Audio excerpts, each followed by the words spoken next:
Бұл кит су астындағы ең үлкен сүтқоректі жануар.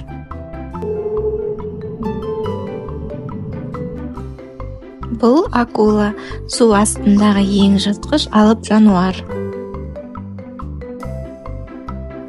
Бұл дельфин су астында өмір сүретін ақылды жануардың бірі. Бұл адамдармен дос бола алады. Бұл итбалық. Ол суда да және құрлықта да өмір сүретін сүтқоректі жануарға жатады. Бұл 8 аяқ.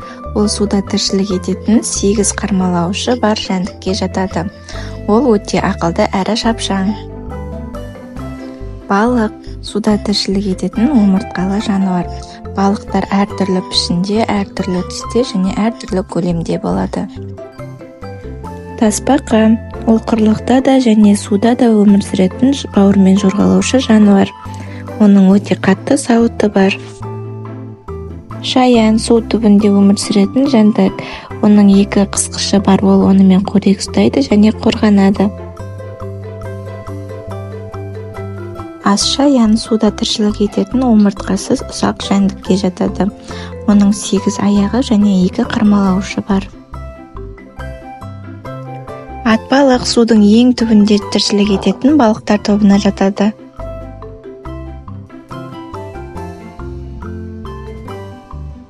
Кальмар ұзын денелі және 8 қармалаушы теңіз жәндігі.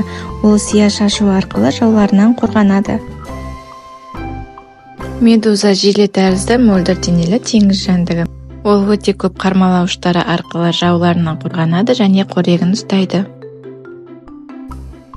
Теңіз жылдызы.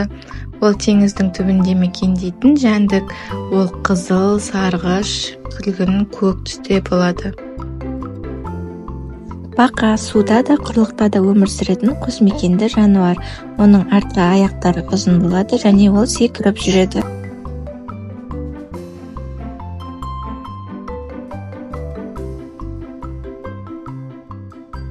Ол түрлі пішінде және әртүрлі түсте болады.